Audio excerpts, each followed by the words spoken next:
दीपेश, ये देखो ना, मम्मी जी के श्राद्ध के लिए ना मैंने साड़ी, सूट, पंडित जी के दान करने वाले कपड़े सब कुछ ले लिया। जो भी दान करना है, बर्तन वगैरह सब कुछ है। मैंने खाना भी बना दिया है, खीर पूड़ी 5 टाइप का जो सब्जी बनता है सब कुछ बना दिया है। सारे पकवान भी बन चुके हैं। बस ये पंडित जी सामने आएंगे, पूजा का सामान है। मुझे लग रहा है कुछ छूट तो नहीं है, एक बार तुम चेक कर लो ना। ये सब करने की क्या जरूरत है रति? कैसी बातें कर रहे हो दीपेश? तुम्हें पता है, जिस घर में पितृ खुश नहीं रहते ना, उस घर में कभी सुख शांति नहीं आती है। हमेशा दरिद्रता ही फैला रहता है, कभी तरक्की नहीं होती उस घर की। और श्राद्ध तो इसीलिए करते हैं ना, ताकि हमारे जो पितृ हैं वो खुश रहें, हमें आशीर्वाद दें। तो इसीलिए कर रहे हैं, और कौन किस लिए करूंगी मैं? सुख शांति और बरकत की बात कर रही हो तुम? हाँ हाँ, तो इसमें कुछ गलत किया मैंने? याद दिलाओ, तुमने क्या किया है? क्या किया है मैंने? याद करने की कोशिश करो।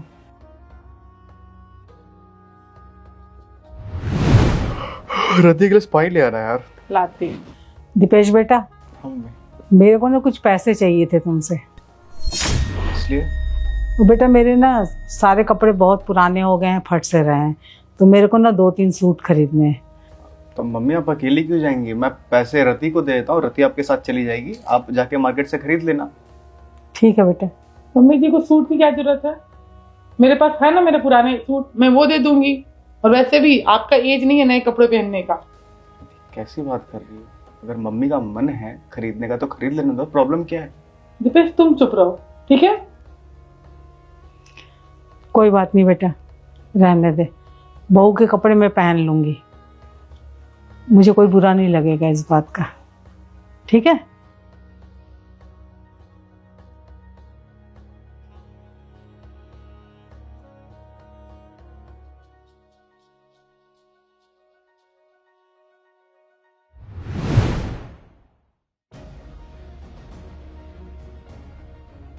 ये लो, खा लो।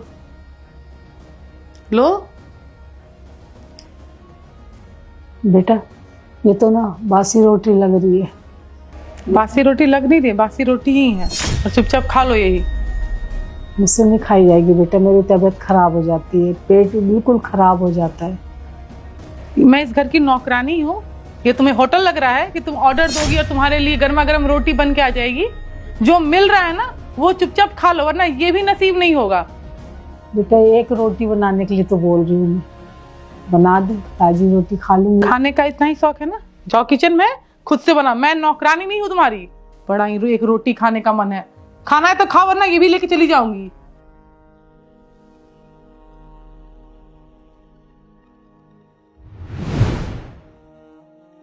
जब तक माँ जिंदा थी तुमने ढंग से उनसे बात तक नहीं की, और आज उनके मरने के बाद तुम ये दान पुण्य कर रही हो, पंडित जी को खाना खिलाने की बात कर रही हो। क्या पंडित जी को खाना खिलाने से क्या वो खाना माँ के पेट में चला जाएगा? क्या माँ खाना खा लेंगी? जो कपड़े तुम दान पुण्य कर रही हो, क्या उन कपड़ों को माँ स्वीकार कर लेगी? हाँ, या फिर क्या वो तुम्हें माफ़ कर देगी? जीते जी तुमने आज तक कभी उनकी इज्जत नहीं की, तो मरने के बाद ये ड्रामे क्यों कर रही हो यार? क्या मतलब है इसका? कोई मतलब है क्या? अगर आप किसी की जीते जी इज्जत नहीं कर सकते ना, तो मरने के बाद ये ड्रामे भी नहीं करने चाहिए।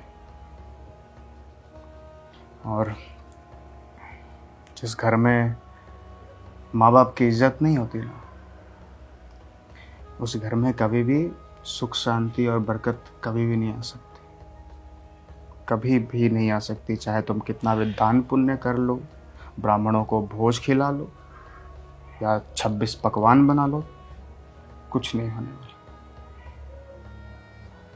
और जो कुछ तुमने किया है ना रति, वो तुम्हें भुगतना पड़ेगा। छोटी सी कहानी बताता हूँ तुम्हें। जब श्री कृष्ण जी का अंतिम समय था ना, तो एक पेड़ पर बैठकर बांसुरी बजा रहे थे। तभी अचानक एक तीर उनके अंगूठे में आकर लगा। कृष्ण जी प्राण त्यागने लग गए। तभी जिस शिकारी ने वो तीर मारा था वो वहाँ पे भागता भागता आया और उसने भगवान श्री कृष्ण से माफ़ी मांगनी शुरू कर दी। तो श्री कृष्ण बोले कि नहीं, तुम्हें माफ़ी मांगने की कोई ज़रूरत नहीं है, क्योंकि आज से एक युग पहले त्रेता युग में जब मैं राम बना था तो तुम बाली थे और उस वक्त मैंने तुम्हारे सीने में तीर मारा था। बस उसी तीर को तुमने मुझे वापस किया है। मतलब समझ रही हो इसका? मतलब ये है कि जो हम करते हैं वो हमें भुगतना पड़ता है, चाहे आज, कल, इस जन्म में या फिर अगले जन्म में, युग युगांतर भुगतना ही पड़ता है। और इसकी दोषी सिर्फ तुम नहीं हो, बल्कि तुम्हारे साथ साथ मैं भी हूँ। क्योंकि अगर तुमने कुछ गलत किया है तो मैंने उस गलत में तुम्हारा साथ भी दिया है। अगर पाप करने वाला गलत है तो उस पाप को सहने वाला भी गलत है।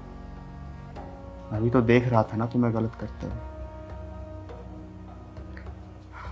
हम दोनों की किस्मत है ये, हम दोनों को भुगतना पड़ेगा। ये सुख शांति बरकत लाने की कोशिश करना बंद कर दो, वो इस घर में कभी नहीं आएगी।